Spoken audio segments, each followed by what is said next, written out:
கிறிஸ்து இயேசுவுக்குள் அன்பானவர்களை, கடவுளின் அபரிவிதமான கிருபையினாலும் அவருடைய சுத்த தயவினாலும் 2021 புதிய வருஷத்திற்குள் பிரவேசிக்கக்கூடிய மிகப்பெரிய பாக்கியத்தையும் ஸ்லாக்கியத்தையும் நாம் பெற்றிருக்கிறோம். அந்த ஸ்லாக்கியத்தை தந்த கடவுளுக்கு நன்றி சொல்லி அவரை பாடி துதித்து இந்த பரிசுத்த ஆராதனையிலே பங்கெடுப்பதற்காக வந்திருக்கிற உங்கள் அனைவரையும் கர்த்தருடைய நாமத்திலே அன்போடு வாழ்த்தி வரவேற்கிறேன். ஆண்டவர் இந்த ஆராதனையை நமக்கு ஆசீர்வாதமாக நடத்தி தரும்படி ஜெபத்தோடு இந்த ஆராதனையிலே பங்கெடுப்போம். ஜெபத்துக்கு ஆயத்தப்படுவோம்.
கர்த்தரை நான் எக்காலத்திலும் ஸ்தோத்தரிப்பேன். அவர் துதி எப்போதும் என் வாயில் இருக்கும். கர்த்தரில் என் ஆத்துமா மேன்மை பாராட்டும். சிறுமையானவர்கள் அதை கேட்டு சந்தோஷப்படுவார்கள். என்னோடு சேர்ந்து கர்த்தரை மகிமைப்படுத்துங்கள். நாம் ஒருமித்து அவர் நாமத்தை உயர்த்துவோமாக. ஜெபிப்போம். சேனைகளின் கடவுளாய கர்த்தாவே, எங்களை நேசிக்கிறதான எங்கள் நல்ல தகப்பனே, உம்முடைய பெரிதான கிருபையினாலும் இரக்கத்தினாலும் அருமையான ஆசீர்வாதமான ஒரு புதிய வருஷத்தை 2021 புதிய வருஷத்தை எங்களுக்கு கிருபையாக தந்திருக்கிறீரே, அதற்காக ஆண்டவரே உமக்கு நன்றி செலுத்துகிறோம். இந்த முதல் மாதத்தின் முதல் நாள் காலை வேளையிலே உம்முடைய பரிசுத்தமான ஆலயம் தேடி வரக்கூடிய பாக்கியத்தை கடவுள் எங்களுக்கு தந்திருக்கிறீரே, உமக்கு நன்றி செலுத்துகிறோம் சுவாமி. இப்பொழுதும் ஆண்டவர் எங்கள் மத்தியிலே பிரசன்னமயவீராக. ஆவியான தேவன் தம்முடைய நிறைவான பிரசன்னத்தால் எங்கள் அனைவரையும் நிரப்புவீராக. இந்த ஆலயம் முழுவதும் ஆவியானவருடைய அருள் நிறைந்த பிரசன்னம் நிறைந்திருக்கும்படியாய் உம்முடைய பாதம் பணிகிறோம் கர்த்தாவே. உம்மை பாடவும் துதிக்கவும் சுத்த இருதயத்தோடும் நல்மனசாட்சியோடும் நாங்கள் உம்மை ஆராதிப்பதற்கு உம்முடைய ஆவியின் பலன் வேண்டி நிற்கிறோம் கர்த்தாவே. உம்முடைய நாமம் மகிமைப்படவும் உமது அடியார்களாகிய எங்களுடைய வாழ்வு ஆசீர்வதிக்கப்படவும் இந்த அருமையான ஆராதனை வேளையை உம்முடைய அன்பு கரங்களிலே ஒப்புக் கொடுக்கிறோம். ஆண்டவர் ஆவியானவர் நிறைவாக பிரசன்னமாகி இதை ஆசீர்வாதத்தோடு நடத்தி தர வேண்டும் என்று இயேசு கிறிஸ்துவின் இனிய நாமத்தில் ஜெபிக்கிறோம். எங்கள் ஜெபம் கேளும் நல்ல பிதாவே, ஆமேன். நமது ஆரம்பம் பிதா, குமாரன், பரிசுத்தாவி நாமத்தில் உள்ளது. ஆமேன். கர்த்தருக்கு துதியாகவும் இந்த ஆராதனைக்கு ஆரம்பமாகவும் 184வது பாடலை பாடுவோமாக.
பாடல் புத்தகத்தில் பக்கம் 16 திருவிருந்தோடு கூடிய பிரதான தேவாராதனை மறுமையை பின்பற்றுவோம்.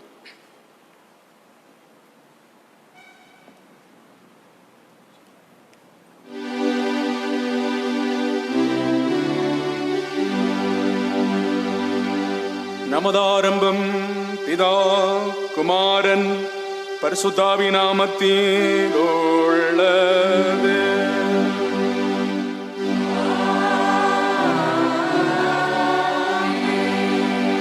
கர்த்தருக்குள் பிரியமானவர்களே, நமது பிதாவாகிய கடவுளிடம் கபடற்றேர்ந்தமுள்ளவளாய் அண்டே சேர்ந்து நமது பாவங்களை அவருக்கு அறிக்கையிட்டு அவைகளை மன்னிக்க நமது இரட்சகராகிய இயேசு கிறிஸ்துவின் நாமத்தில் அவரை கெஞ்சி கேட்போம். வாருங்கள்.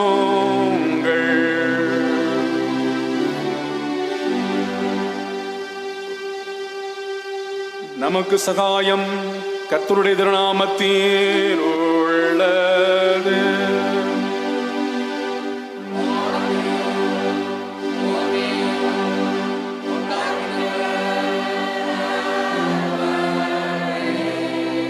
என் மீறுதலை கர்த்தருக்கு அறிக்கையிடுவேன் என்றே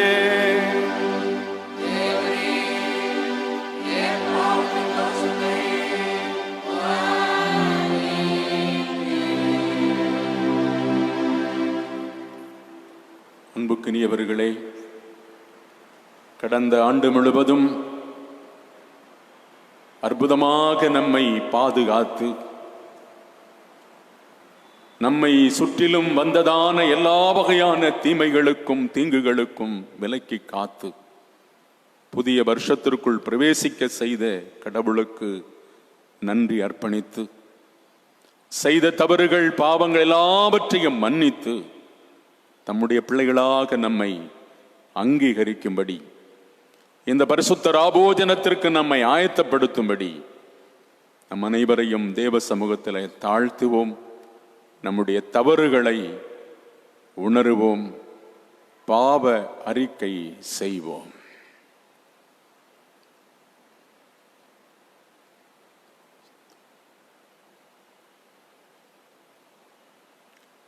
பொதுவாக அறிக்கை செய்கிற பாவ அறிக்கையை சேர்ந்து அறிக்கை பண்ணுவோமாக. இரக்கமுள்ள கடவுளே, ஏழை பாவியாகி நான் உமக்கு முன்பாக விழுந்து உம்முடைய கிருபையும் பொறுமையும் தேட வருகிறேன். நான் மனதினாலும் வாக்கினாலும் நடக்கினாலும் வெகுவிதமான பாவ குற்றங்களை பண்ணினேன் என்று மனஸ்தாபப்பட்டு அறிக்கையிடுகிறேன். தயவுள்ள சுவாமி, நான் நரகத்தில் அழிவது நியாயமாயினும் என்னை உம்முடைய சமூகத்தை விட்டு தள்ளாதையும். தேவரின் இரட்சகராகி இயேசு கிறிஸ்துவின் பாடுகளையும் மரணத்தையும் பார்த்து நான் செய்த பாவங்களெல்லாம் மன்னித்து என்னை ரட்சியும். நான் திரும்ப பாவம் செய்ய சோதிக்கப்படும் போது அதற்கு சம்மதியாமல் அதை அருவருக்கவும் உமக்கு பிரியான பிள்ளையாக நடக்கவும் பரிசுத்த ஆவியை கொண்டு எனக்கு புத்தியும் பலத்தையும் தந்திரலும். இனி நான் சாகும் வேளையிலே உம்முடைய மோட்சராஜ்யத்தில் சேர்வதற்கு என்னை ஆயத்த பண்ணிலும் சுவாமி. ஆமேன். வசனத்தின் ஒளியினாக அழைக்கப்பட்டு இவ்வூழியத்திற்கென்று நியமிக்கப்பட்டிருக்கிற நான் என்னுடைய ஊழியத்தின்படி நீங்கள் செய்த வரிக்கையின் பேரில் உங்கள் யாவருக்கும் கடவுளின் கிருபை அறிவித்து, நமது கர்த்தராயிருக்கிற இயேசு கிறிஸ்துவின் பிரதிநிதியாகவும் அவருடைய கட்டளையின்படியும் பிதா, குமாரன், பரிசுத்தாவி நாமத்தினால் உங்கள் பாவங்களை உங்களுக்கு மன்னிக்கிறேன்.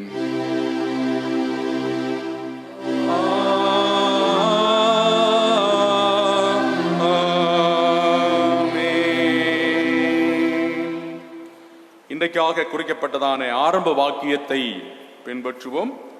ஆரம்ப வாக்கியம் பாடல் புஸ்தகத்திலே 76வது பக்கம், வருஷ பிறப்பு திருநாளுக்குரியது.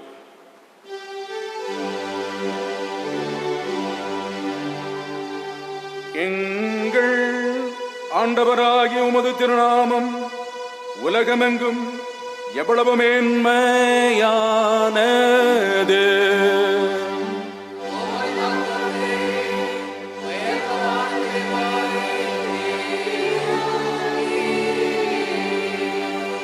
மனிதனை நினைப்பதற்கும் மனிதகுமாரனை நீர் கண்ணோக்குவதற்கும்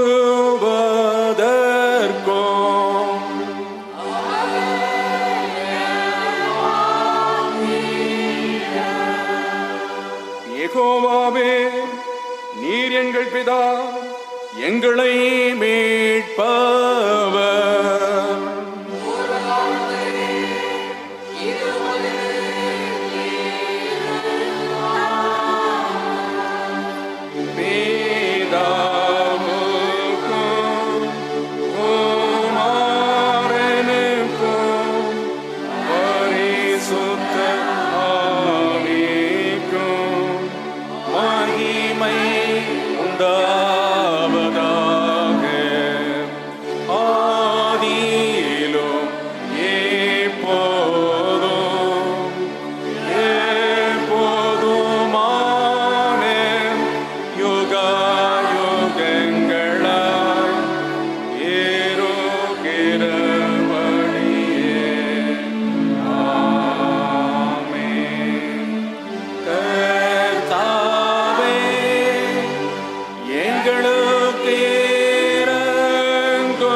கடவுளுக்கு மகிமை.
பிரார்த்தனை செய்வோமாக.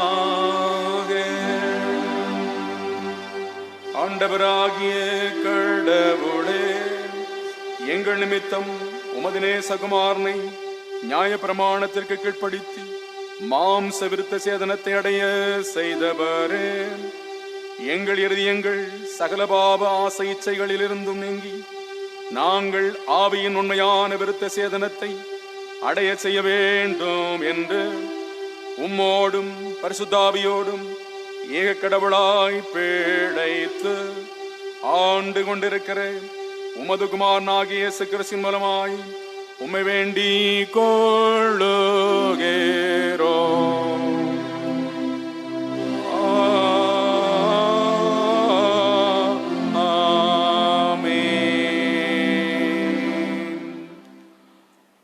இன்றைக்காக குறிக்கப்பட்டதான சங்கீதத்தை முறைமுறையாக வாசிப்போம். சங்கீதம் 8 சங்கீதத்தை முறைமுறையாக வாசிப்போம். எங்கள் ஆண்டவராகிய கர்த்தாவே, உமது நாமம் பூமி எங்கும் எவ்வளவு மேன்மையானது. உமது மகத்துவத்தை வானங்களுக்கு மேலாக வைத்திருக்கிறீர்.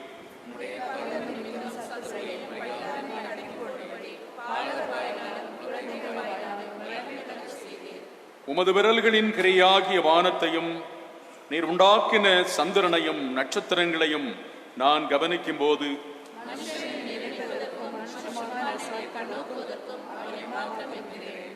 தேவதூதரிலும் அவனை சற்று சிறியவனாக்கினீர். மகிமையினாலும் கனத்தினாலும் அவனுக்கு முடிசூட்டினீர்.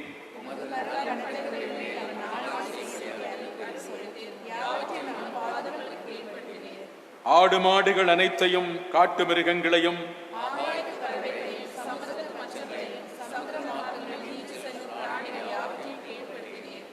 எங்கள் ஆண்டவராகிய கர்த்தாவே, உமது நாமம் பூமி எங்கும் எவ்வளவு மேன்மையானது. அமருவோம். இன்றைக்காக குறிக்கப்பட்டதான திருமறை பகுதிகளை வாசிக்க கேட்போம். பழைய ஏற்பாட்டு பகுதியாக எண்ணாகம புஸ்தகம் 6ஆம் அதிகாரம் வசனங்கள் 22 முதல் 27 வரையிலான திருவசனங்களிலே குறிப்பிடப்பட்டிருக்கிறது. எண்ணாகமம் 6ஆம் அதிகாரம் வசனங்கள் 22 முதல் 27 வரையிலான திருவசனங்கள். பின்னும் கர்த்தர் மோசேயை நோக்கி, நீ ஆரோனோடும் அவன் குமாரனோடும் சொல்ல வேண்டியது என்னவென்றால், நீங்கள் இஸ்ரவேல் புத்திரரை ஆசீர்வதிக்கும் போது அவர்களை பார்த்து சொல்ல வேண்டியதாவது, கர்த்தர் உன்னை ஆசீர்வதித்து உன்னை காக்க கடவர்.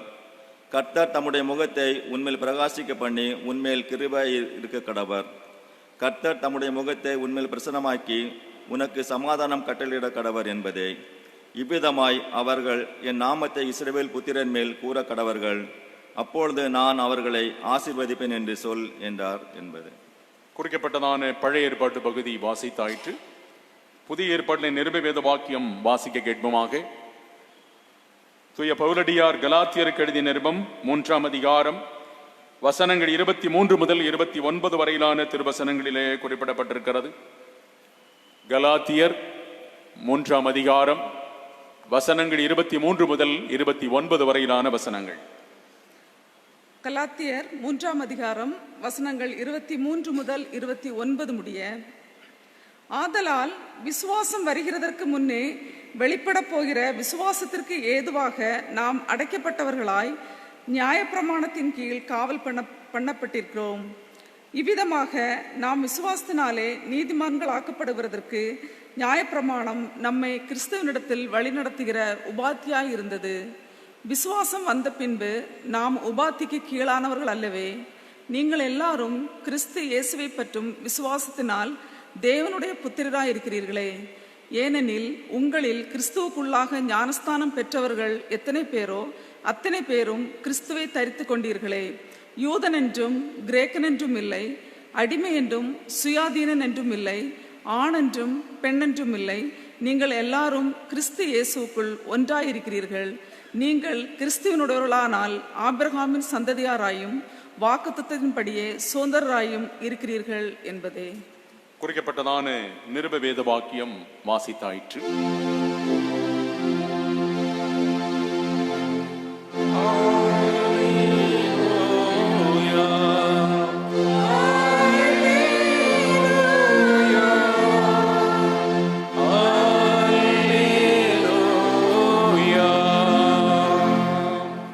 அப்படியே இன்றைக்காக வாசிக்க குறிக்கப்பட்டதான நற்செய்தி வாக்கியம் பரிசுத்த லூக்கா என்பவர் எழுதின சுவிசேஷம் 2ஆம் அதிகாரம் 21வது வசனம்.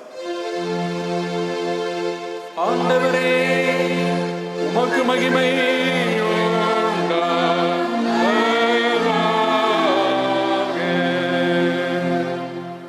லூக்கா 2ஆம் அதிகாரம் வசனம் 21.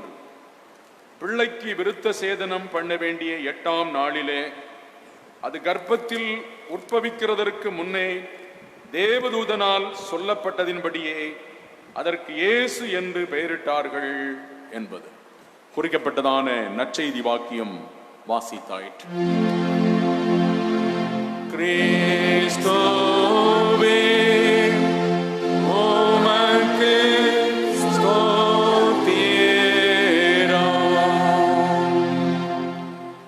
வேத வாக்கியங்களை வாசிக்க கேட்ட நாம் நம்முடைய விசுவாசத்தை, திரியேக கடவுளில் வைத்திருக்கும் விசுவாசத்தை நிசையா விசுவாச பிரமாணத்தின் மூலமாக நாம் அறிக்கை பண்ணுவோமாக. பாடல் புத்தகத்திலே 24ஆம் பக்கத்தில் இருக்கிறது, பயன்படுத்தலாம். ஒரே கடவுளை விசுவாசிக்கிறேன், இவர் வானத்தையும் பூமியும் காணப்படுகிறதும் காணப்படாதுமான எல்லாவற்றையும் சிருஷ்டித்தவர், சர்வத்திற்கும் அல்ல பிதாவுமானவர். ஒரே ஆண்டவராகிய இயேசு கிறிஸ்துவை விசுவாசிக்கிறேன், இவர் கடவுளுடைய ஒரே பேரான குமாரன், சர்வகாலங்களுக்கு முன்னே பிதாவினின்று பிறந்தவர், சிருஷ்டிக்கப்பட்டவர் அல்ல, பிறந்தவரே. கடவுளின் என்று கடவுள், ஜோதி நின்று ஜோதி, மெய்யான கடவுள் மெய்யான கடவுள், பிதாவோடு ஏகவஸ்துவானவர். இவரை கொண்டு எல்லாம் சிருஷ்டிக்கப்பட்டன. இவர் மனிதராகி நமக்காகவும் நமது ரட்சிப்பு நிமித்தமாகவும் பரலோகத்தின் இறங்கி பரிசுத்தாவினால் கன்னிமரியாடத்தில் அவதரித்து மனிதனானார். பொந்து விலாத்துவின் கீழ் நமக்காக சிலுவையில் அறையுண்டு மரித்தடக்கம் பண்ணப்பட்டார். வேத வாக்கியங்களின்படியே 3ஆம் நாள் உயிர்த்தெழுந்தார். பரலோகத்துக்கு ஏறி பிதாவின் வலது பார்சத்தில் வைத்திருக்கிறார். உயிரோரையும் மரித்தோரையும் நியாயந்திருக்க மகிமையோடே திரும்ப வருவார். இவருடைய ராஜ்யத்திற்கு முடிவில்லை. பரிசுத்தாவியானவரை விசுவாசிக்கிறேன், இவர் ஆண்டவரும் உயிர்ப்பிக்கிறவருமாமே. இவர் பிதாவினும் குமாரனும் புறப்படுகிறவர், பிதாவோடும் குமாரனோடும் ஏகமாய் தொழுது மகிமைப்படுத்தப்படுகிறவர், தீர்க்கதரிசிகளை கொண்டு உரைத்தோருமாமே. பரிசுத்தமும் பொதுவான ஒரு அப்போஸ்தல சபை உண்டென்று விசுவாசிக்கிறேன். பாவ மன்னிப்புக்காக ஒரே ஞானஸ்நானம் உண்டென்று அறிக்கையிடுகிறேன்.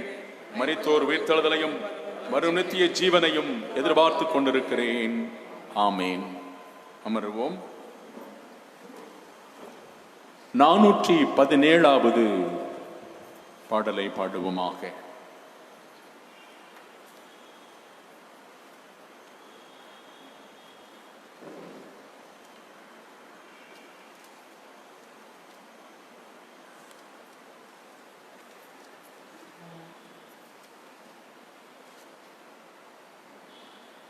நானூற்றி17வது.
இந்த ஃபேன் ஒன்று ஆஃப் பண்ணுங்க.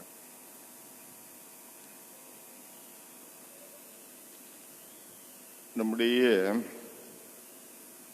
பிதாவாகிய கடவுளிடமிருந்தும் கர்த்தராகிய இயேசு கிறிஸ்துவிடமிருந்தும் இந்த புது வருடத்திலே முதல் நாள் ஆராதனையிலே உங்கள் யாவருக்கும் கிருபையும் சமாதானமும் பெருக கடவுதே. ஆமென். 2020 ஆண்டை முடித்து 2021 ஆண்டில் ஜனவரி மாதத்தின் முதல் நாள் காலையில கர்த்தருடைய சமூகத்திலே நாம் மறுபடியும் வந்திருக்கிறோம். நேற்று இரவிலே வர முடியாதவர்கள் இருப்பீர்கள் என்றால் உங்களுக்கு மறுபடியும் புத்தாண்டு வாழ்த்துக்களை முதலாவது உரித்தாக்கிக் கொள்கிறோம். நேற்று இரவிலே ஆண்டவர் இந்த 2021 ஆண்டுக்காக தந்த வாக்குத்தத்தங்களை நாம் பகிர்ந்து கொண்டோம். உன்னை முத்திரை மோதிரமாக வைப்பேன் என்று ஆண்டவர் நமக்கு வாக்களிக்கிறார். இன்றைக்கு காலையில இந்த ஜனவரி மாதத்துக்கென்று ஆண்டவர் நமக்கு தருகிற வாக்குத்தத்தம் ஏசாயா 60வது அதிகாரம் 16வது வசனத்தின் பின்பகுதி. கர்த்தராகிய நான் இரட்சகர் என்றும் யாக்கோபின் வல்லவர் உன் மீட்பர் என்றும் அறிந்து கொள்வாய். கர்த்தராகிய நான் இரட்சகர் என்றும் யாக்கோபின் வல்லவர் உன் மீட்பர் என்றும் அறிந்து கொள்வாய். ஜெபிப்போம். நல்ல தகப்பனே, இந்த 2021 ஆண்டு ஜனவரி மாதம் 1ஆம் தேதி இந்த மாதத்துக்கென்று ஆண்டவர் தருகிற இந்த விசேஷித்த வாக்குறுதிக்காக நன்றியோடு ஸ்தோத்திரமையா. இந்த வார்த்தைகளின் ரகசியங்களை ஆழத்தை ஆவியானவரே நீர் எங்களுக்கு வெளிப்படுத்தி தாரும். உமது வேதத்தை அறிந்து கொள்வதற்கு நாங்கள் எம்மாத்திரம், எங்கள் அறிவு எம்மாத்திரம். ஆவியானவர் திருவார்த்தையை கொண்டு வெளிப்படுத்தி தருகிற ஆவிக்குரிய சத்தியங்களை ஆவிக்குரிய பிரகாரம் விளங்கிக் கொள்ள கிருபித்தார். இயேசுவின் நாமத்தில் பிதாவே, ஆமென். கிறிஸ்துவில் பிரியமானவர்களே, இரட்சகரை அறிந்து கொள்வது பாக்கியம். ஜெர்மன் தேசத்தை ஹிட்லர் ஆண்டு கொண்ட ஆட்சி செய்து கொண்டிருந்த நேரம், ஒரு மதிய பொழுதில ஒரு வாலிபன் ஒரு ஹோட்டல்ல உணவருந்தி கொண்டிருக்கிறான். அவன் சர்வசாதாரணமாக உணவருந்தி கொண்டிருக்கிறான். திடீரென்று சொல்லி அவனுக்கு 3வது டேபிளில் இருக்கிற போர் வீரன் இவனை பார்த்து அவனுடைய துப்பாக்கியை குறிவைப்பதை கவனிக்கிறான். இவன் ஒரு நிமிடம் அதிர்ந்து போனான். ஏதோ விபரீதம் நடக்க போகிறது என்பது மாத்திரம் இவனுக்கு தெரியும். இவன் என்ன செய்தான் தெரியுமா? ஒரு ஜெர்மன் வார்த்தையை உரக்க கத்தினான். அவ்வளவுதான். அந்த துப்பாக்கியை குறிபார்த்து கொண்டிருந்த அந்த போர் வீரன் ஓடி வந்து இவருடைய காலில் விழுந்தான். அந்த ஹோட்டல்ல சாப்பிட்டு கொண்டிருந்தவர்களுக்கெல்லாம் இங்க என்ன நடக்கிறது என்று தெரியாமல் அங்கும் இங்கும் பார்க்கிறார்கள். இவன் ஒரு வார்த்தையை சொல்லுகிறான், அவன் துப்பாக்கியோடு போய் காலில் விழுகிறான். என்ன நடந்தது? நடந்தது என்ன தெரியுமா? ஹிட்லருடைய காலத்துல யூத இளைஞர்களை வேட்டையாடி கொண்டிருந்த நேரம், எங்கெல்லாம் யூத இளைஞர்களை கண்டுபிடித்தார்களோ அவர்களை எல்லாம் பிடித்து கான்சன்ட்ரேஷன் கேம்ப் என்று சொல்லக்கூடிய சித்திரவதை கூடத்திற்கு கொண்டு போய் கொண்டிருந்தார்கள். இந்த போர் வீரன், ஜெர்மன் நாட்டு போர் வீரன் என்ன நினைத்தான்?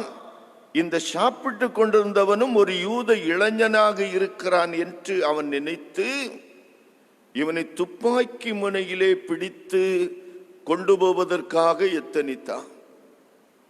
ஆனா சாப்பிட்டு கொண்டிருந்தவன் யூத இளைஞன் அல்ல, அவன் ஜெர்மன் நாட்டு உளவு பிரிவில் உள்ள ஒரு தலைவர், அதிகாரி. அவருக்கு தெரிந்தது, இவன் என்னை தப்பாக கணக்கிட்டுத்தான் இந்த துப்பாக்கியை என்னை பார்த்து நீட்ட பார்க்கிறான் என்று சொல்லி ஜெர்மன் உளவு பிரிவில் உள்ள ஒரு கோடு வார்த்தையை உரக்க கத்தினான். அதை கேட்ட உடனே அந்த போர் வீரனுக்கு கையும் காலும் நடுங்கிட்டு. ஏனென்றால் ஜெர்மன் நாட்டு உளவு பிரிவில் ஒரு குறிப்பிட்ட ரேங்குக்கு மேல உள்ள அதிகாரிகள் பயன்படுத்துகின்ற சொல் அந்த சொல். இந்த வார்த்தையை இவர் சொன்ன உடனே அந்த போர் வீரன், ஐயோ, எனக்கு மேல எவ்வளவோ மேல உள்ள அதிகாரிய நான் தவறா துப்பாக்கி காட்டி விட்டேனே என்று சொல்லி அவன் பயத்தோடும் நடுக்கத்தோடும் காலில் வந்து விழுந்தான். ஒரே ஒரு வார்த்தை தான் சூழ்நிலையை மாற்றி போட்டது. வேதம் சொல்லுகிறது, கர்த்தருடைய நாமம் பலத்த துருகா, நீதிமான் அதற்குள் ஓடி சுகமாய் தங்கி இருப்பான். நீதிமானுக்கு துன்பம் வரும்போது, கஷ்டம் வரும்போது அவன் வேற எங்கேயும் போக மாட்டான். கர்த்தருடைய நாமத்தை, ரட்சிப்பின் நாமத்தை சொல்லுவான். அது அவனுக்கு உயர்ந்த துருகம். அவன் அந்த நாமத்தை சொன்ன உடனே, அந்த நாமத்தை விசுவாசித்து அந்த நாமத்துக்குள்ள போன உடனே அந்த நாமம் அவனை பாதுகாத்துக் கொள்ளும். அவனுக்கு ஒரு பிரச்சனையும் இல்லை, அவன் சுகமாய் தங்கி இருப்பான். தேவை என்ன தெரியுமா? நம்மை ரட்சிக்கிற ஆண்டவர் யார் என்பதை நாம் அறிந்து கொள்ள வேண்டும். கர்த்தராகிய நான் இரட்சகர் என்றும், யாக்கோபின் மீட்பர், யாக்கோபின் வல்லவர் உன் மீட்பர் என்றும் அறிந்து கொள்வாய். இன்றைக்கு உலகத்திலே அநேகருக்கு தங்களுடைய பிரச்சனைகளிலிருந்து எப்படி வெளியே வர முடியும் என்று தெரியாமல் திணறுகிறார்கள். சின்ன பிரச்சனையில கூட நிறைய பேர் திணறி போகிறார். நிறைய பேசக்கூடிய ஆட்கள் கூட தங்களுடைய வாழ்க்கையில் ஒரு சின்ன சிக்கல் ஏற்பட்டு விட்டால் இதற்கு தீர்வு இல்லை என்று முடிவெடுக்கிறார்கள். சாதாரணமாக பாருங்கள், அரசியலிலே பெரிய பதவிகளில் இருக்கிறவர்கள் கூட சின்ன சின்ன காரணங்களுக்காக தற்கொலை செய்கிறார்கள். சினிமா துறையில் இருக்கிற நடிகளாக இருக்கட்டும், சின்னத்திரை நடிகைகளாக இருக்கட்டும், சின்ன சின்ன காரணங்களுக்காக தற்கொலை செய்தார்கள் என்று அன்றாட ஊடகங்களிலே பார்க்கிறோம். காரணம் என்ன? தங்கள் பிரச்சனைகளிலே தங்களுக்கு உதவி செய்கிறவ, தங்களுடைய பிரச்சனைகளிலே தங்களை ரட்சிக்கின்ற ஒருவர் இல்லாததை அவர்கள் உணர்கிறார்கள். அவர் யார் என்பதை தெரியாமல் அவர்கள் மோசம் போகிறார்கள். வேதம் சொல்லுகிறது, இஸ்ரவேலின் கர்த்தராகிய தேவன் நம்முடைய இரட்சகர் என்றும், யாக்கோபின் வல்லவர் நம்முடைய மீட்பர் என்றும் அறிந்து கொள்வதுதான் இந்த மாதத்தில் தேவன் உங்களுக்கும் எனக்கும் தருகிற வாக்குறுதி. அறிந்து கொள்வாய். என் அன்புக்குரியவர்களே, அமெரிக்க தேசம் குடியரசாவதற்கு முன்னால கிளர்ச்சி படைகளுக்கும் குடியரசு படைகளுக்கும் நீண்ட நாட்கள் யுத்தம் நடந்தது. அந்த கிளர்ச்சி படைகள் கான்ஃபெடரேட் என்கின்ற படைகளை லீ என்பவர் வழிநடத்தி வந்தார். அமெரிக்காவை முழுவதும் ஒரே குடியரசாக மாற்ற வேண்டும் என்று போராடின ஃபெடரல் ஆர்மி, அதுக்கு ஜெனரல் கிராண்ட் என்பவர் தலைமை தாங்கி கொண்டிருந்தார். ஒரு நாள் இந்த குடியரசு படைகளினுடைய ஒரு வாகனம் ஒரு காட்டு பகுதி வழியாக போய்கொண்டிருந்தது. அப்போது அங்கிருந்து ஒரு வயதான தோற்றத்தை உடைய ஒரு மனிதன், கசங்கின கோட்டு, தாடி வளர்த்து அழுக்கடைந்த கோலத்துல, ரொம்ப நாட்கள் பசியும் பட்டினியுமாக வெளியே வந்து இந்த வாகனத்தை இடைமறித்து இப்படியே வணங்கி கொண்டு நின்றாரா. இந்த வாகனம் நின்றது. அவர்கள் கேட்டார்கள், உனக்கு என்ன வேண்டும்? அவர் சொன்னாரு, நான் இந்த புரட்சி படையில, கிளர்ச்சியாளர்களுடைய படையில போர் வீரனாக இருந்தேன். ரொம்ப நாட்களாக எனக்கு உணவு வந்து சேராததுனால நான் அங்கிருந்து வெளியேறினேன். இப்ப எனக்கு நீண்ட நாட்களாக பசியும் பட்டினியுமா இருக்கிறதுனால எனக்கு ஏதாவது உதவி செய்யுங்க. அப்ப இந்த படை வீரர்கள் சொன்னார்கள், உங்களுக்கு இப்போது நாங்கள் உணவு தருகிறோம், நீ எங்களோடு கூட ரிச்மண்ட் என்ற இடத்திலே வந்தால் எங்களுடைய அலுவலகம் இருக்கிறது, அங்கே உனக்கு ஒரு வேலையும் வாங்கி தருகிறோம். ரிச்மண்டுக்கு வா என்று கூப்பிட்ட உடனே இவனுக்கு பயம் வந்து விட்டது. ஐயோ, நான் அங்க வரக்கூடாது, நான் அதற்கு நேர் மாறான இராணுவத்திலே பணியாற்றி கொண்டிருக்கிறவன்.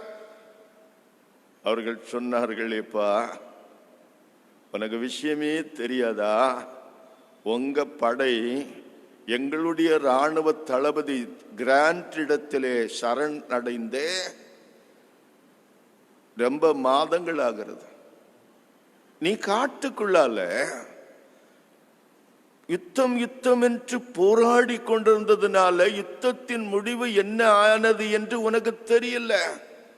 உங்களுடைய படைத்தளபதி ஜெனரல் லீ எங்களுடைய படைத்தளபதி ஜெனரல் கிராண்ட் இடத்திலே சரணடைந்தே வாரங்கள் கடந்து விட்டது. இப்ப புரட்சி படை என்று ஒரு படையே கிடையாது என்று சொன்ன பிறகுதான் இவனுக்கு தெரிந்தது, அறிவில்லாம இவ்வளவு நாளும் பசியும் பட்டினியுமா நான் இருந்திருக்கிறேன். காடுகளிலே மறைந்து வாழ்ந்து கொண்டிருக்கிறேன். என்னுடைய கஷ்டத்தை பார்த்து அவன் வெட்கப்பட்டான். என் அன்புக்குரியவர்களே, இன்றைக்கு அநேகருடைய வாழ்க்கையிலே ரட்சகர் இல்லாமல் கஷ்டப்படவில்லை.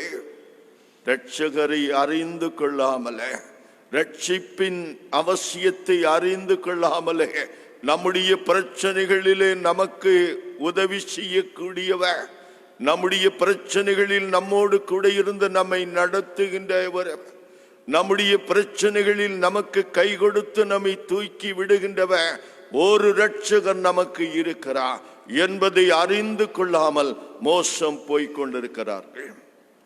நமக்கு ஒரு ரட்சகர் இருக்கிறார். இன்றைக்கு நமக்கு தரப்பட்ட நற்செய்தி பகுதி லூக்கா 2ஆம் அதிகாரம் 21வது வசனம். நம் ஆண்டவர் இயேசு கிறிஸ்துவுக்கு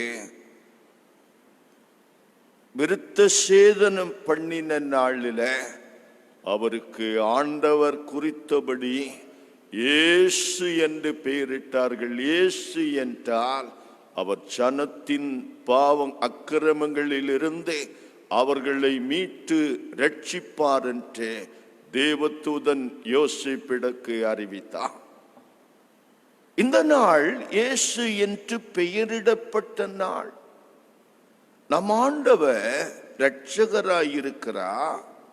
அவர் தம் குமாரனை அனுப்பி நம்மை ரட்சித்திருக்கிறார். இயேசு கிறிஸ்து என்னும் இரட்சகர் நமக்கு இருக்கிறார். அவரை அறிந்து கொள்ளுவது நம்முடைய ஆசீர்வாதத்தின் அடிப்படையாக இருக்கிறது. இந்த மாதத்திலே இயேசு கிறிஸ்துவை நாம் ஏற்றுக்கொண்டு அவரை நம்முடைய வாழ்க்கையிலே வைத்துக் கொள்ளுவதுதான் நம்முடைய வாழ்க்கையின் எல்லா பிரச்சனைகளுக்கும் ஒரே தீர்வாக இருக்கும் என்பதை ஆண்டவர் நமக்கு சொல்லித் தருகிறார்.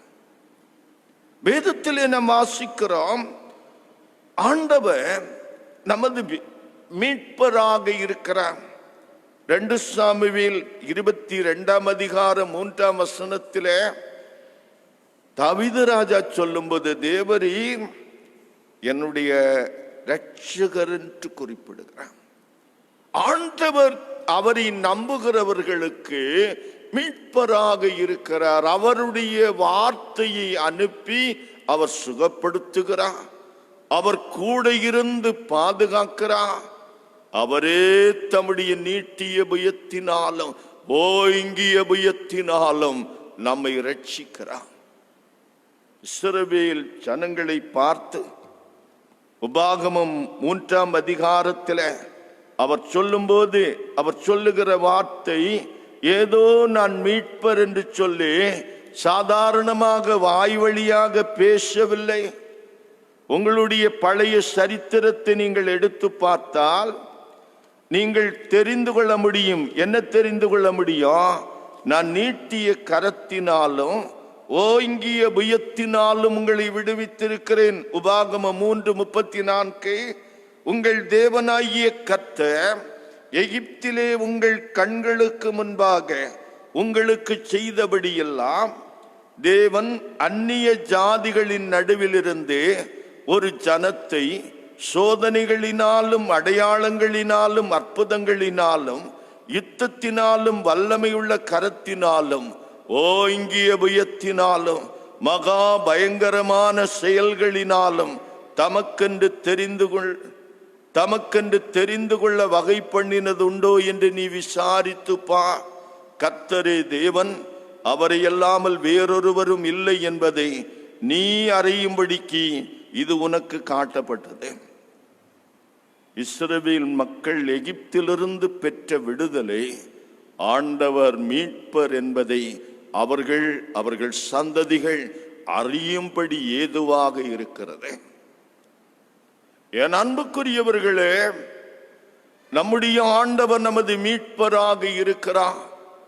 அவர் தம்முடைய குமாரனை உலகத்துக்கு அனுப்பின போது அவருக்கு இயேசு என்று பெயரிட்டு அனுப்பினார்.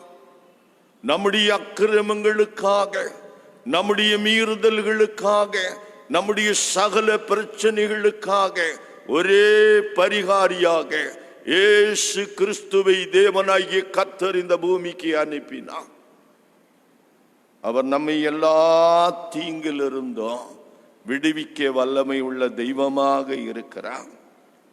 யோவான் 4 அதிகாரம் 42 வசனம்.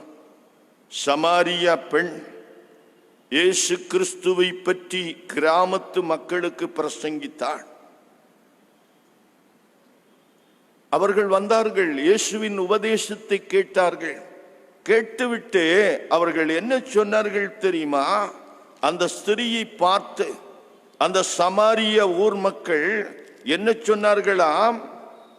அந்த ஸ்திரியை நோக்கி, உன்னுடைய சொல்லின் நிமித்தம் அல்ல, அவருடைய உபதேசத்தை நாங்களே கேட்டு அவர் மெய்யாய் கிறிஸ்துவாகிய உலக இரட்சகர் என்று அறிந்து விசுவாசிக்கிறோம். இயேசு கிறிஸ்துவினுடைய உபதேசத்தை, வார்த்தையை ஒருவன் அறிந்து கொண்டால் அவர்தான் உலகத்தினுடைய ஒரே இரட்சகர் என்பதை விசுவாசித்து அறிக்கை செய்ய முடியும். நம்ம பல வேளைகளில நமக்கு ஒரு இரட்சகர் இருந்தும் அந்த இரட்சகரை விசுவாசியாமல் போக காரணம் என்ன? அவருடைய உபதேசங்களை நாம் கீழ்ப்படியவில்லை, உபதேசங்களை கற்றுக்கொள்ளவில்லை. ஏதோ பேரளவிலே ஒரு கிறிஸ்தவ வாழ்க்கை வாழ நினைக்கிறோம். பேரளவிலே வெளிப்பார்வையிலே நம்முடைய கிறிஸ்தவ தோற்றம் தான் நம்மை கிறிஸ்தவர்களாய் காண்பிக்கிறது. உள்ளான வாழ்க்கையிலே, அந்தரங்க ஜீவியத்திலே ஆண்டவருடைய வார்த்தைக்கு கீழ்ப்படுகிற தன்மை நம்மிடத்தில் இல்லை. அதை ஒரு மந்திர சொல்லாக வைத்திருக்கிறான். நான் ஒரு கிறிஸ்தவ வீட்டுக்கு ஒரு சமயம் போயிருந்தேன். அந்த வீட்டினுடைய அம்மா தாயார் ஒரு நல்ல பக்தி உள்ள கிறிஸ்தவள் என்று தன்னை வெளிப்படுத்த விரும்புகிறவள். அவர்கள் என்ன செய்தார்கள் தெரியுமா? அந்த வீட்டினுடைய 4 பக்கத்தை சுற்றிலும் ஒரு 40 வேத வசனங்களை கருங்கல்லில் தீட்டி அப்படியே பொருத்தி இருந்தார்கள். எனக்கு ஆச்சரியமா இருந்து, வீட்டினுடைய 4 பக்கமும் வேத வசனங்களாய் இருக்கிறதே. நான் கேட்டேன், ரொம்ப அழகா பண்ணியிருக்கீங்களே. அவங்க சொன்னாங்க, இதுதான் எங்களுக்கு பாதுகாப்பு. நான் பேசிக்கொண்டிருந்த போது என்னால் புரிந்து கொள்ள முடிந்தது என்ன தெரியுமா? வீட்டுக்கு வெளியில கருங்கல்ல தான் தேவ வசனம் இருக்கிறதே தவிர இருதயத்தில வசனமே கிடையாது. மூட நம்பிக்கைகளும் நாள் பார்த்தலும் குறி கேட்குதலும் ஜோசியமும் தான் இருதயத்துக்குள்ள இருக்கிறதே தவிர இயேசு கிறிஸ்துவின் உபதேசம் இருதயத்தில் இல்லை. அதை குறித்த விசுவாசமும் இல்லை. வேதம் சொல்லுகிறது, இயேசு கிறிஸ்து கடவுள் நமக்கு ஏற்படுத்தின மீட்ப, அவர் நமக்கு அனுப்பி தந்த உலக இரட்சகர். அவருடைய வார்த்தையை விசுவாசிக்கிறவர்கள் அவரை மீட்பராக அறிந்து கொள்ளுகிறார்கள், அறிக்கை செய்கிறார்கள். 2வது அப்போஸ்தலர் நடபடிகள் 5ஆம் அதிகாரம் 31வது வசனத்திலே, அப்போஸ்தலர் நடபடிகள் 5ஆம் அதிகாரம் 31 இஸ்ரவேலுக்கு மனம் திரும்புதலையும் பாவ மன்னிப்பையும் அருளுகிறதற்காக அவரை அதிபதியாகவும் இரட்சகராகவும் தமது வலது கரத்தினாலே உயர்த்தினார். பிதாவாகிய கடவுள் குமாரனாகிய கிறிஸ்துவை உலக இரட்சகராக உயர்த்தினார். சிலுவையிலே உங்களுக்காக எனக்காக மரித்த இயேசு ஆண்டவர் மரித்து அவரை பிதாவாகி கடவுள் மரணத்திலிருந்து உயிரோடு எழுப்பி இவர்தான் உலகத்தின் இரட்சகர், ஒரே நம்பிக்கை என்று அவரை அதிபதியாகவும் இரட்சகராகவும் ஏற்படுத்தி இருக்கிறார். நாம் ரட்சிக்கப்படுவதற்கு வானத்தின் கீழே பூமியின் மேல இயேசு கிறிஸ்து என்னும் நாமமே அல்லாமல் வேறொரு நாமம் அருளப்படவில்லை. எவ்வளவு பிரச்சனையாய் இருக்கலாம், எவ்வளவு பயங்கரமான சூழல்களாய் இருக்கலாம், இயேசு கிறிஸ்து தான் ஒரே இரட்சகர். ஏனென்றால் அவர் கடவுளால் ஏற்படுத்தப்பட்ட இரட்சகர். அவருடைய நாமத்தில் விசுவாசம் வைக்கிறவர்கள் நிச்சயமான விடுதலையை பெற்றுக் கொள்கிறார்கள். பாவங்களிலிருந்து மன்னிப்பையும், சாபங்களிலிருந்து விடுதலையும், வியாதியிலிருந்து சுகத்தையும், வாழ்க்கையின் எந்த பிரச்சனையாயிருந்தாலும் இயேசுவே எனக்கு இறங்கும் என்று விண்ணப்பிக்கிறவர்கள், அவரை விசுவாசித்து அவருடைய நாமத்தை விசுவாசித்து வேண்டிக் கொள்ளுகிறவர்கள் விடுதலை பெறுகிறார்கள். இதுதான் அனுபவம். இந்த மாதத்தில் ஆண்டவர் சொல்லுகிறார், நீங்கள் அவரை அறிந்து கொள்வீர்கள், இயேசு கிறிஸ்துவை ஆண்டவராக அறிந்து கொள்வீர்கள். 2 தீமோத்தேயு 1ஆம் அதிகாரம் 10ஆம் வசனத்திலே பவுலப்போஸ்தலன் தீமோத்தேயுவுக்கு இன்னொரு காரியத்தை சொல்லிக் கொடுக்கிறார். 2 தீமோத்தேயு 1:10 நம்முடைய இரட்சகராய் இயேசு கிறிஸ்து பிரசன்னமானதினாலே அந்த கிருபை இப்பொழுது வெளிப்படுத்தப்பட்டது. இவர் மரணத்தை பரிகரித்து ஜீவனையும் அழியாமையும் சுவிசேஷத்தினாலே வெளியரங்கமாக்கினார். கர்த்தராகிய இயேசு கிறிஸ்துவின் வழியாக தேவ கிருபை நமக்கு உண்டாயிருக்கிறது. இந்த கிருபை நம்மை தற்காக்கும், நம்மை பாதுகாக்கும். இந்த கிருபை நமக்கு போதுமானதா இருக்கிறது. இதுதான் நமக்கு வெளிப்படுத்தப்பட்ட சுவிசேஷம். இயேசு கிறிஸ்துவின் வழியாக ஜீவன், நித்திய ஜீவன், அழியாமையை தேவன் நமக்கு தந்திருக்கிறார். அவரில் விசுவாசம் வைக்கிறவர்களுக்கு தேவனுடைய கிருபை உண்டாயிருக்கிறது. இதை நாம் அறிந்து கொள்வோம் என்று ஆண்டவர் வாக்களிக்கிறார். என் அன்புக்குரியவர்களே, 1 யோவான் 4:14 சொல்லுகிறதே, பிதாவானவர் குமாரனை உலக இரட்சகராக அனுப்பினார் என்று நாங்கள் கண்டே சாட்சியிடுகிறோம் என்று யோவான் சொல்லுகிறார்.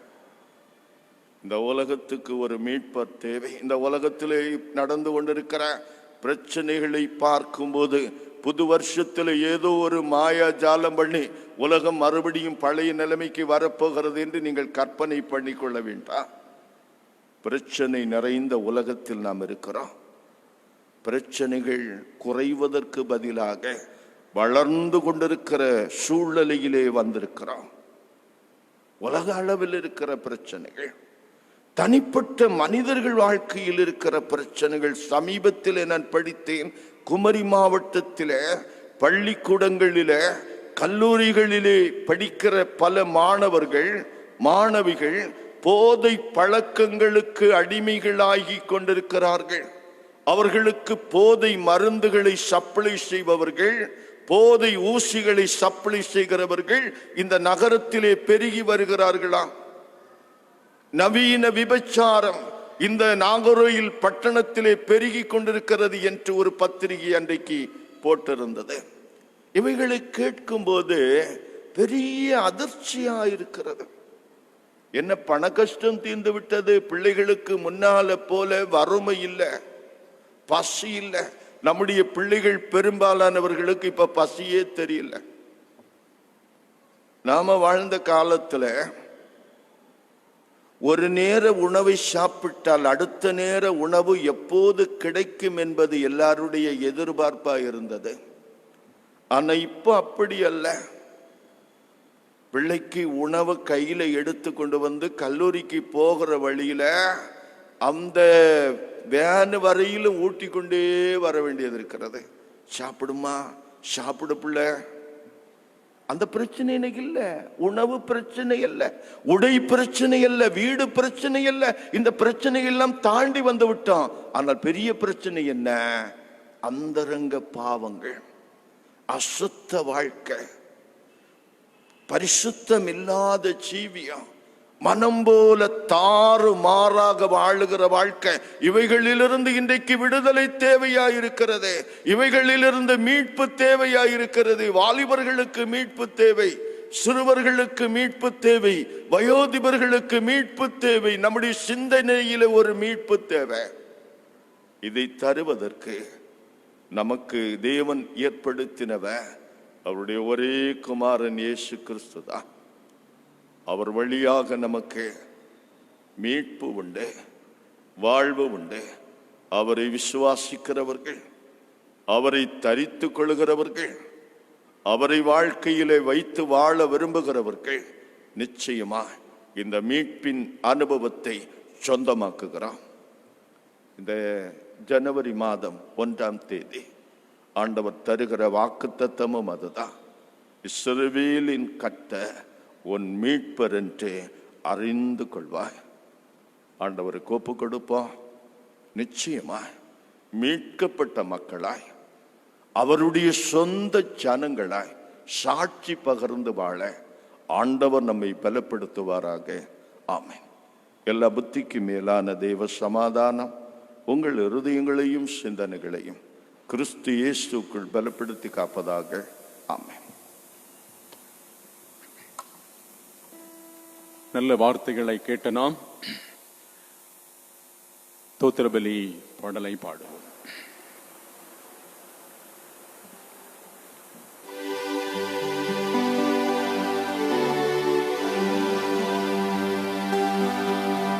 கடவுளே, சுத்தேரோதயத்தை என்னிலே சேரோஸ்தேயோ நிலவரமான ஆவியே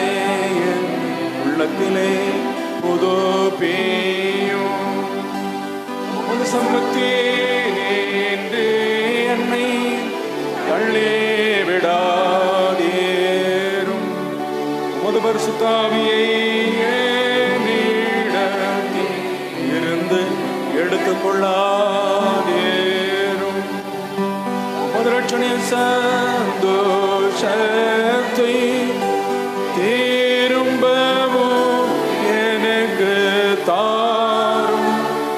உற்சாகமான ஆவி என்னை தாங்கும்படி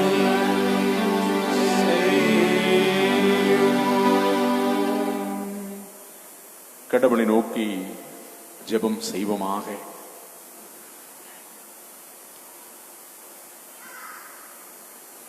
மகா பரிசுத்தரும்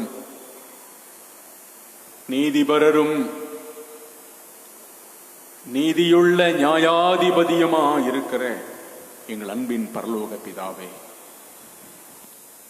நேற்றும் என்றும் என்றும் மாறாதவராயிருக்கிற சத்தியபரனாகிய கர்த்தாவே, கிருபையாக தந்திருக்கிற அருமையான ஆசீர்வாதமான 2021 வருஷம் முதல் மாதம் முதல் தேதியின் காலை நேரத்துக்காகவும், கடவுள் தந்திருக்கிற ஆசீர்வாதமான ஆராதனை வேளைக்காகவும், திருப்பந்தியிலே சேரக்கூடிய பாக்கியமான நேரத்துக்காகவும், எல்லாவற்றுக்காகவும் ஆண்டவரே உமக்கு நன்றி செலுத்துகிறோம்.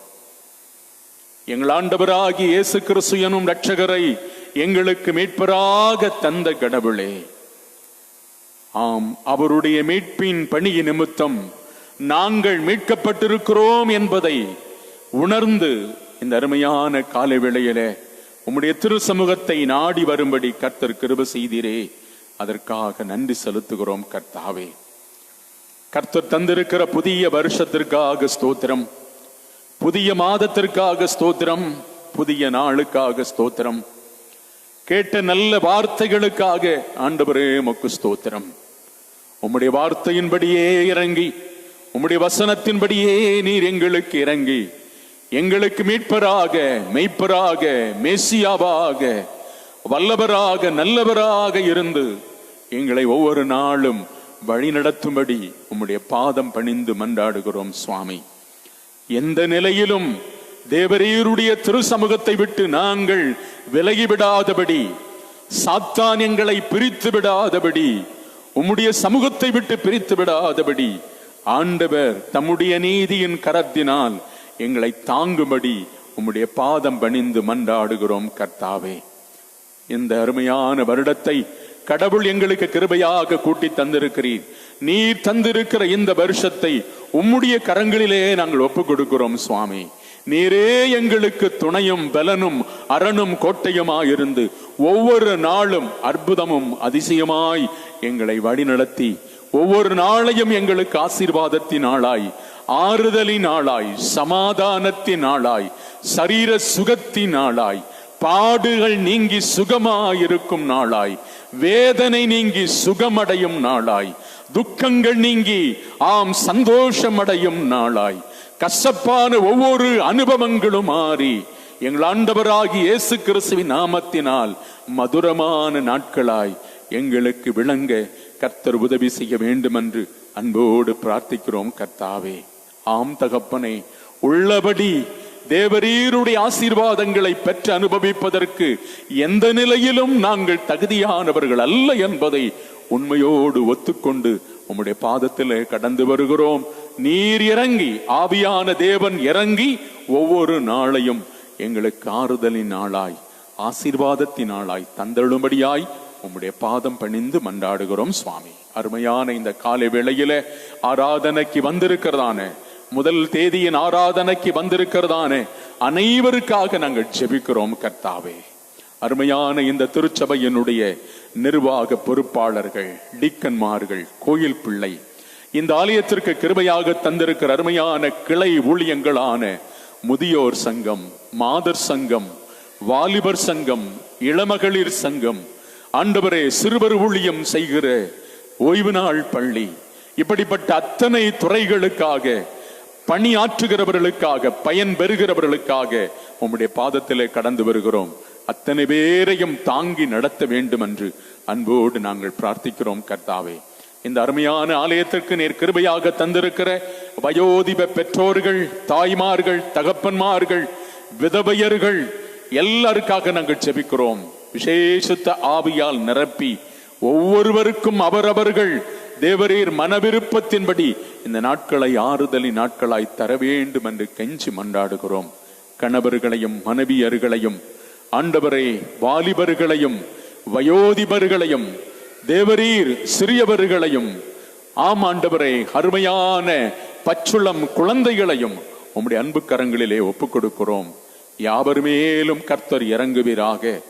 உமது கருணையின் கரங்களால் ஒவ்வொருவரையும் தொடுவீராக, ஆசீர்வதிப்பீராக. தகப்பனே, கேட்ட வசனத்திலிருந்து குறிப்பாக இன்றைய நாட்களிலே கெட்டழிந்து போகின்றதான இளைஞர் சமுதாயத்தை ஆண்டவருடைய கரத்திலே கொண்டு வருகிறோம் சுவாமி. ஆவியான தேவன் இறங்கி, பரிசுத்தாவியானவர் இறங்கி, கடவுள் எங்களுக்கு தந்திருக்கிற அருமையான இளம் பிள்ளைகளை உம்முடைய கரங்களிலே ஒப்புக் கொடுக்கிறோம். இந்த உலக போக்கிற்கு அவர்கள் தங்களை ஈடுபடுத்தி விடாதபடி, பாவ கரைகளுக்கு ஈடுபடுத்தி விடாதபடி தங்களை பரிசுத்த அலங்காரமாக காத்து கொள்வதற்கு கர்த்தர் உதவி செய்ய வேண்டுமாய் கெஞ்சுகிறோம். தங்களுக்கும் தங்கள் பெற்றோருக்கும் தங்களுடைய குடும்பங்களுக்கும் தாங்கள் அங்கமைக்கிற தங்களுடைய உறவுகளுக்கும் அவர்கள் ஆசீர்வாதமான பாத்திரங்களாக விளங்கிட, ஆண்டவரை திருச்சபைக்கு ஆசீர்வாதமான பாத்திரங்களாய் விளங்கிட கடவுள் அவர்கள் அனைவரையும் ஆசீர்வதியும் கர்த்தாவே. ஆமாண்டவரை, ஆலயத்துக்கு வர முடியவில்லையே, ஆராதனைக்கு செல்ல முடியவில்லையே என்று அங்கலாய்த்தவாறு வீடுகளில் இருக்கிறவர்கள், பயணங்களில் இருக்கிறவர்கள், ஆண்டவரே, பலகீனத்தோடு மருத்துவமனைகளிலே இருக்கிறவர்கள், சிகிச்சை பெற்றுக் கொண்டிருக்கிறவர்கள் எல்லாருக்காக நாங்கள் ஜெபிக்கிறோம். கடவுள் அவர்கள் அனைவரையும் கண்ணோக்கி பார்த்து விரும்புகிற நன்மைகளையும் சுகபலன்களையும் கர்த்தர் கொடுத்து ஆசீர்வதிக்க வேண்டுமாய் ஜெபிக்கிறோம். திருச்சபை செய்கிற அனைத்து பணிகளிலும் ஆண்டவருடைய பிரசன்னம் தங்கியிருப்பதாக. விசேஷமாக எங்களுடைய தேசத்தையும் தேசத்தினுடைய அனைத்து தலைவர்களையும், ஆண்டவரை, நாட்டினுடைய ஒவ்வொரு வகை வகையான பொறுப்புகளிலே வெற்றிருக்கிறவர்களையும், அரசு மற்றும் அரசு சாராத துறைகளிலே பணியாற்றி தேவநாமத்துக்கு மகிமையாக பயன்படுகிறவர்கள் எல்லாருக்காக நாங்கள் ஜெபிக்கிறோம். எல்லோரையும் கர்த்தர் ஆசீர்வதியும். ஆமாண்டவரை, இந்த புதிய வருஷத்திலே, இந்த புதிய மாதத்திலே நீ தந்த நல்ல வார்த்தைக்காக ஸ்தோத்திரம். உம்முடைய வார்த்தையின்படியே எங்களுக்கு இறங்கி ஒவ்வொரு நாளும் அற்புதமாய் அதிசயமாய் தொடர்ந்து எங்களை வழிநடத்தும். எங்களுடைய தவறுகள் பாவங்கள் எல்லாவற்றையும் கிருபையாய் மன்னித்து உம்முடைய கிருபையின் கரங்களிலிருந்து ஏராளமான நன்மைகளை பெற்று நாங்கள் தொடர்ந்து உமக்கு மகிமையாய் வாழ எங்கள் அனைவரையும் கர்த்தர் ஆசீர்வதிக்கும்படி. ஆமாண்டவரே, மாத்திரமல்ல, இந்த பரிசுத்த ராபோஜனத்தில் பங்கடைவதற்கு எங்களை ஆயத்தப்படுத்தும்படி எங்கள் ஆண்டவர், மீட்பர், இரட்சகர் இயேசு கிறிஸ்துவின் நாமத்தில் வேண்டிக் கொடுக்கிறோம். எங்கள் ஜெபம் கேடும் நல்ல பிதாவே, ஆமென்.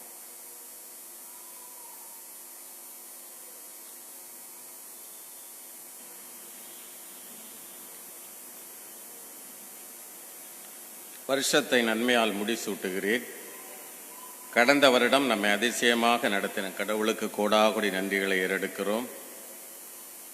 நம்முடைய சபையினுடைய 2 போதகர்களுக்கு திருச்சபையின் சார்பாக இனிய புத்தாண்டு நல்வாழ்த்துக்களை தெரிவித்துக் கொள்கிறோம்.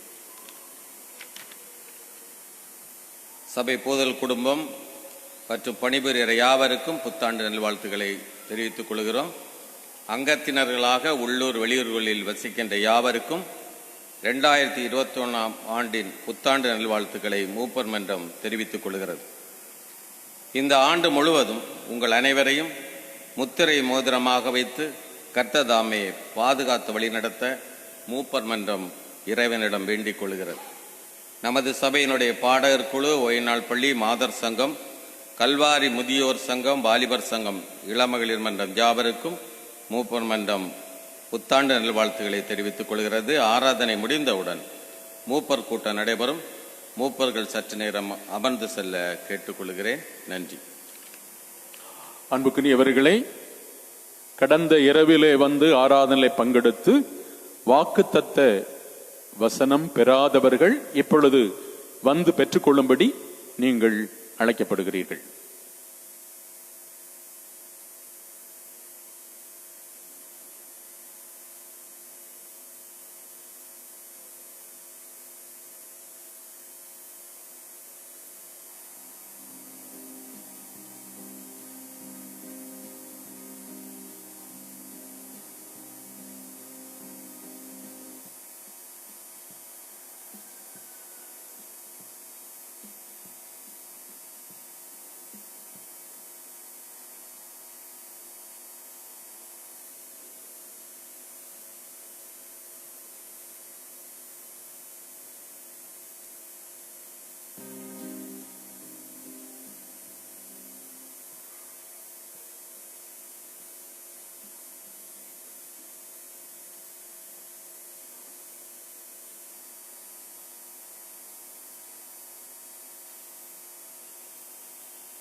இப்பொழுது 373வது பாடலை பாடுவோம்.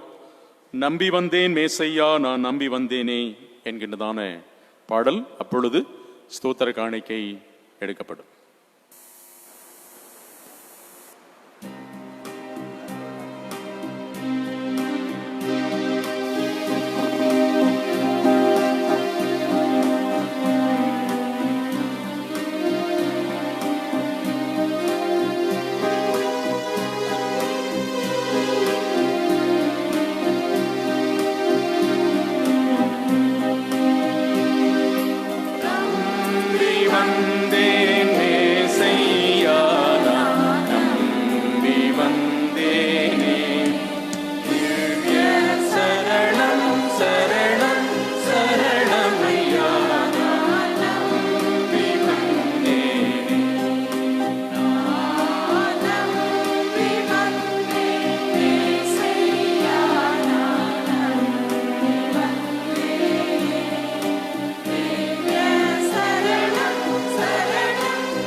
அன்புக்குரியவர்களை, உலகம் முழுவதிலும் இருந்து முகநூல் வாயிலாக நம் அன்புக்குரியவர்கள் இந்த ஆராதனையிலே பங்கெடுக்கிறார்கள். அவர்கள் தொடர்ந்து நடைபெற இருக்கிற ராபோஜனத்திலே அவர்கள் பங்கடைய முடியாததால் அவர்களுக்காக நாம் ஜெபித்து அவர்களுக்கு ஆசீர்வாதம் ஆண்டவருடைய நாமத்திலே கூறுவோம். ஜெபிப்போம். அன்பின் பரலோக பிதாவே, எங்களை நேசிக்கிறதான எங்கள் நல்ல தகப்பனே, இது உலகத்தின் யுகமடி பரிந்தும் சகல நாட்களிலும் நான் உங்களோடு கூட இருக்கிறேன் என்று வாக்கு கொடுத்தவரே, இந்த அருமையான புதிய வருஷத்தை கடவுள் எங்களுக்கு தந்து உன்னை முத்திரை மோதிரமாக வைப்பேன் என்று சொல்லி எங்களுக்கு வாக்கு தந்து எங்களை ஆசீர்வதிக்க விரும்புகிற எங்கள் அன்பு தெய்வமே, உலகம் முழுவதுமிலிருந்து முகநூல் வாயிலாக இந்த தொழுகையிலே பங்கெடுத்து இந்த ஆராதனையிலே பங்கெடுத்து ஜெபித்துக் கொண்டிருக்கிற அன்பு மக்கள் அனைவருக்காக நாங்கள் ஜெபிக்கிறோம். அவர்கள் எங்கிருந்தாலும் என்ன நிலையில் இருந்தாலும் என்ன வேலை செய்தாலும் ஆண்டவர் அவர்களுக்கு துணையும் பலனுமாயிருந்து அவர்களை ஆசீர்வதித்தருளும். அவர்களை காலமெல்லாம் கர்த்தர் கூடவே இருந்து எல்லா வகையான தீமைகளுக்கும் தீங்குகளுக்கும் விலக்கி காத்து அன்பு மக்களை நீர் ஆசீர்வதிக்க வேண்டும் என்று ஜெபிக்கிறோம். கண்ணீரோடு விதைக்கிறவர்கள் கம்பீரத்தோடே அறுப்பார்கள். அள்ளித்தூவும் விதையை சுமக்கிறவன் அழுது கொண்டு போவான், அறுத்தறிகளை சுமக்கும் போதோ பாடிக்கொண்டு வருவான் என்று சொன்ன வேத வசனத்தின் பிரகாரம் வாழ்வுக்கு வளம் தேடுவதற்காக அருமையான குடும்பத்து பிள்ளைகள், திருச்சபையை சார்ந்தவர்கள் அநேகர் ஆண்டவரே பல பேர் பல வெளிநாடுகளிலே வெளி மாநிலங்களே இருக்கிறார்கள், வர முடியாத நிலையில் இருக்கிறார்கள். அப்படிப்பட்ட எல்லாருக்காக நாங்கள் ஜெபிக்கிறோம். கடவுள் அவர்களுக்கு இறங்கி ஆண்டு முழுவதையும் அவர்களுக்கு ஆசீர்வதித்து சமாதானத்தையும் ஆறுதலையும் கொடுத்து அவர்களை நீர் ஆசீர்வதிக்க வேண்டும் என்று எங்கள் ஆண்டவர் இயேசுவின் இனிய நாமத்தில் ஜெபிக்கிறோம் எங்கள் நல்ல பிதாவே, ஆமென். நமது கர்த்தராயிருக்கிற இயேசு கிறிஸ்துவின் கிருபையும் பிதாவாகிய கடவுளின் அன்பும் பரிசுத்தாவியின் ஆளுகையும் வழிநடத்தலும் இப்போதும் எப்போதும் உங்கள் அனைவரோடும் உங்களுடைய குடும்பங்களோடும் நிறைவாக தங்கியிருப்பதாக. ஆமென்.